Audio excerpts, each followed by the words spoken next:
JD Vance throwing Donald Trump under the bus right before midterms. JD Vance's chief of staff has just quit. He says he's going to be out a little bit later in the summer. And now we've also learned that Israeli intelligence seems to be targeting JD Vance. And also JD Vance was believed by Israel intelligence to have leaked information about Netanyahu and Trump to Turkey. And the Mossad is now watching JD Vance's move. This as it seems that JD Vance has been leaking information about Donald Trump's mishandling of the catastrophic war in Iran, the catastrophic handling of the Epstein files.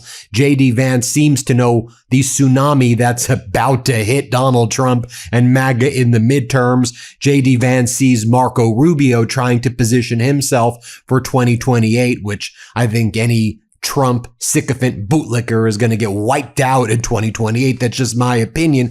But JD Vance, I think, is trying to angle right now that he was the guy who wanted to release the Epstein files. He had the maximum transparency plan. It was Donald Trump and Susie Wiles and Pam Bondi and Blanche and Rubio and Hegseth who were screwing it all up. Also, Hegseth is going on an interview tour. He'll be on The View next week. He did a CBS interview where he was very critical of Netanyahu. Donald Trump, of course, is a Netanyahu bootlicker. I want to connect all of these dots for us right now. So let's just go through this. Just take a look at this headline right here. To me, it says it all. Now, this is the third headline we've seen like this over the past 45 days that presents JD Vance as the voice that didn't want to go into the war in Iran, that it was JD Vance who wanted to make a deal early, but he was prevented by Donald Trump and Netanyahu and Hegseth and others.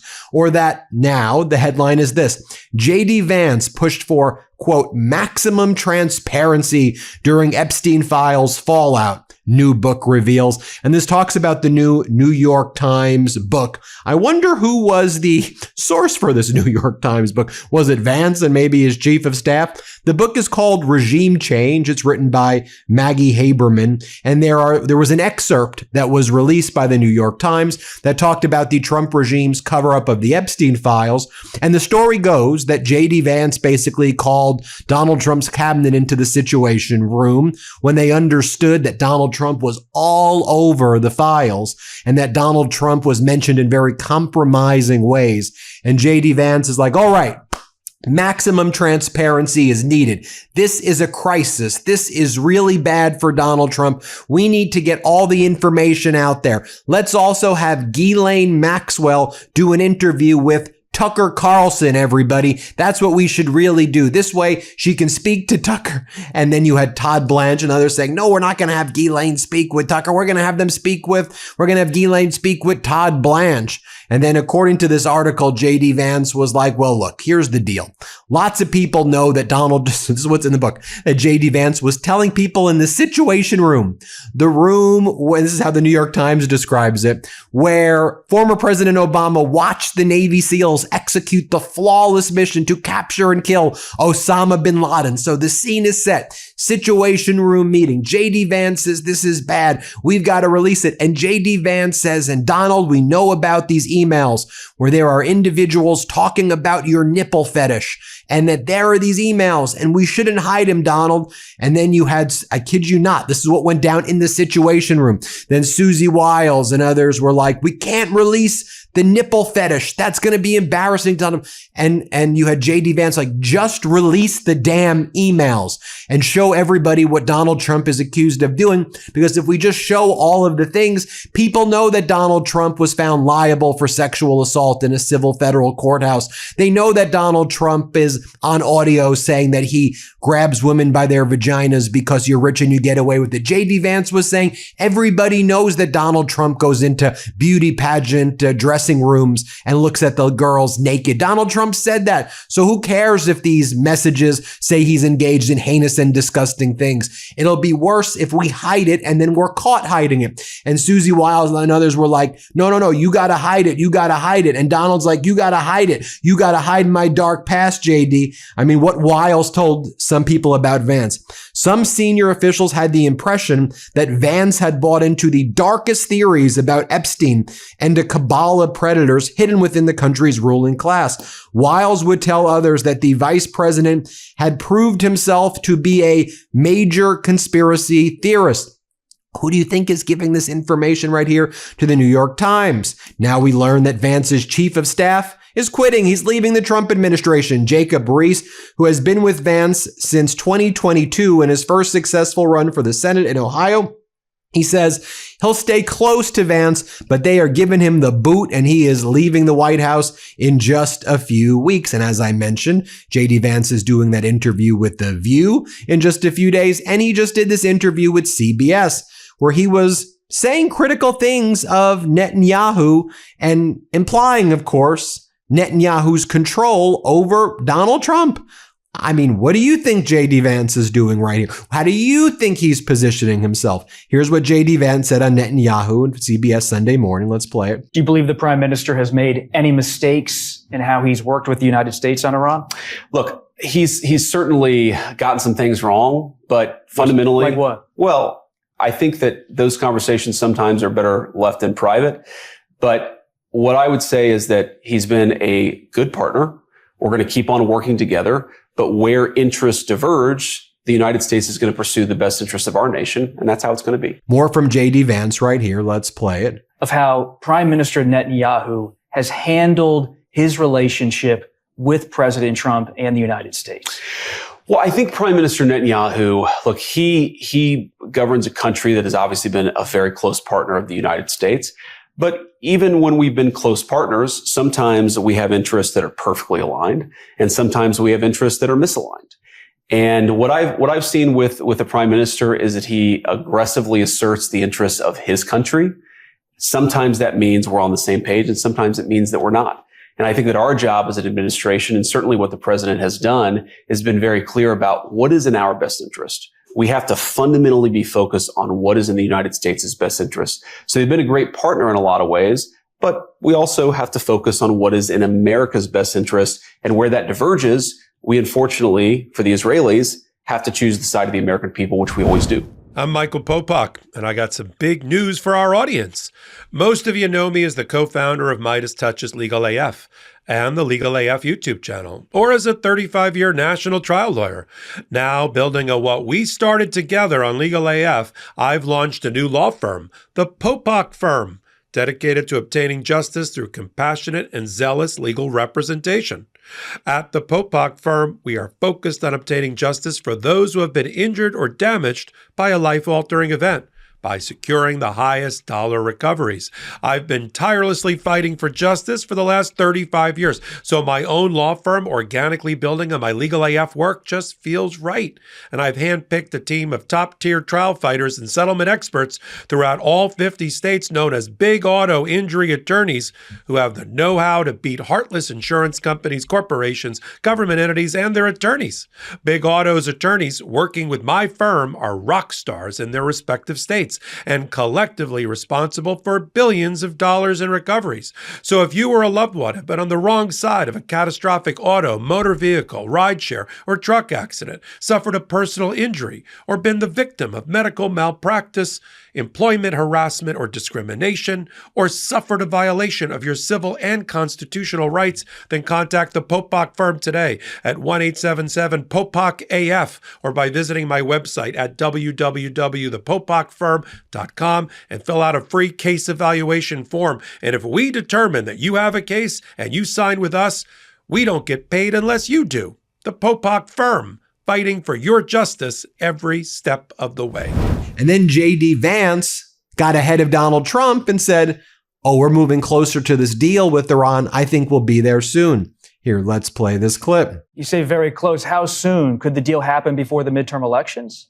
Oh, absolutely. No, I think we're going to know a lot before the midterm elections. Look, I think that the deal could happen in the next week, but the deal could also happen months from now. Now, we've also been reporting here on the MeidasTouch network that Israeli intelligence sources have accused JD Vance of leaking the Mossad plan to use Kurdish forces against Iran directly to Erdogan, the leader of Turkey, who then lobbied Trump to kill it. Erdogan's red line, no Kurdish military force near Turkey's border.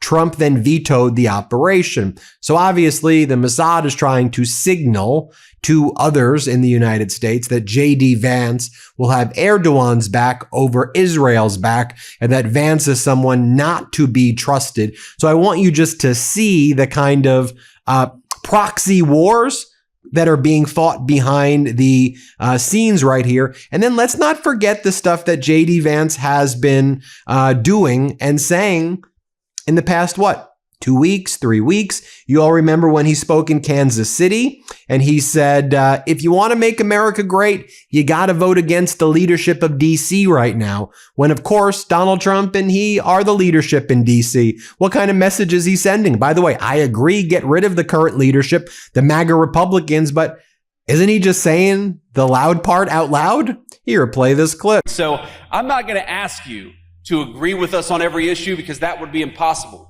What I will ask you is if you want to make America great, if you want to protect your jobs and hopefully build jobs in this beautiful factory, if you want to make our streets even safer, if you want to rebuild the American dream for the next generation, vote against the crazy leadership in Washington, D.C.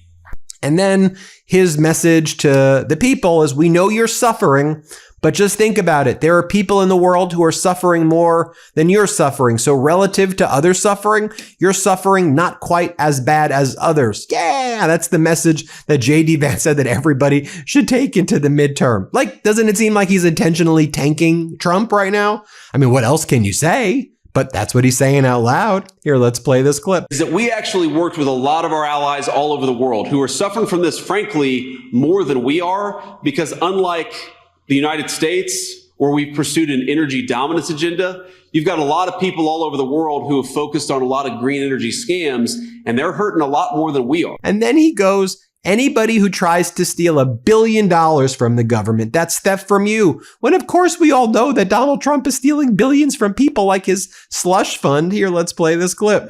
When somebody steals $1.4 billion from the Medicaid program, that is theft from you, and that's theft from people who deserve to be able to go see a doctor. When people steal billions of dollars from the Medicare program, that is theft from you, and it's also theft from the people who use the Medicare program to pay their bills. And then he says to the press, he's like, what's your question? What's your message to Americans as the Iran war impacts the economy? And he's like, well, I guess we have a lot of work to do. Here, play this clip. Thank you, Mr. Vice President. My question is, what's your message to Americans as the Iran war continues to impact the economy, especially after yesterday's inflation report? Well, I guess my message to Americans is we know that we have a lot of work to do in order to deliver on the prosperity that the American people deserve. Now, let me also remind you as well what Donald Trump was saying about JD Vance negotiating a deal with Iran. He goes, if anything goes wrong, guess what we're going to have to do?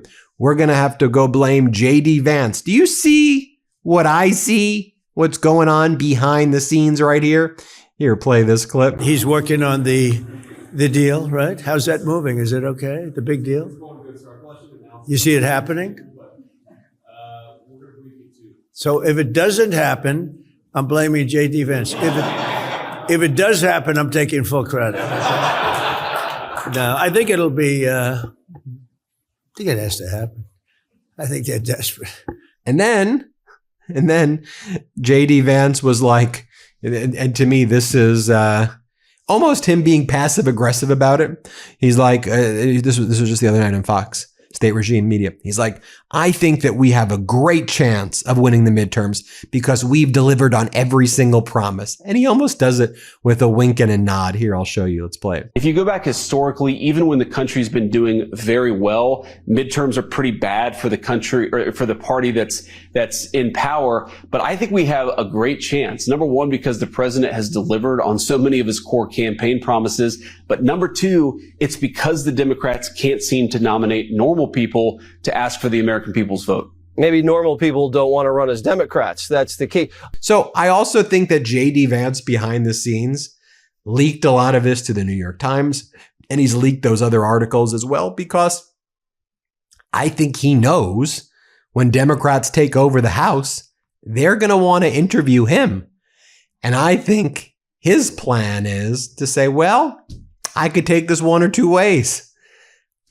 You could play hardball with me, or I could show up and testify before Democrats and let them know what went down in the Situation Room. You know how Bondi refused to answer, didn't recall executive privilege? I may answer the questions. And then, like clockwork, Democratic Congressmember Garcia is like, all right, we're going to depose JD Vance. And I think that was what JD Vance actually wanted. Watch what Congressmember Garcia says. Here, play it. Look, I think the fact that the vice president has clearly been so engaged in directing what's going on at the White House, the messaging, what the strategy should be around the Epstein files is actually really significant. The fact that Susie Wiles has clearly been more involved in this cover-up in the way that the White House has rolled out the Epstein files, the directions being given to Bondi, to Patel, I think is pretty stunning. And so what it does for us is it really, for me, ensures that we have to fight to get all of these folks in front of the Oversight Committee. The vice president has a lot of questions to answer. Susie Wiles has questions to answer. Clearly, members of the FBI at every level have to provide us with more information. And look, the former AG Pam Bondi, when we had her in front of us for an interview not that long ago here within the last couple of weeks, she said she wasn't involved. She didn't know what was going on. That's also clearly not true. She was involved in some of these meetings, sometimes by telephone, and is also a central figure in this report.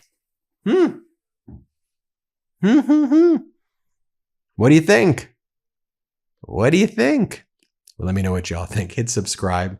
Let's get to 7 million subscribers. Thanks for watching, everybody. Thanks for watching. Be sure to add the MeidasTouch podcast on Apple Podcasts, Spotify, or wherever you get your podcasts for new updates every single day.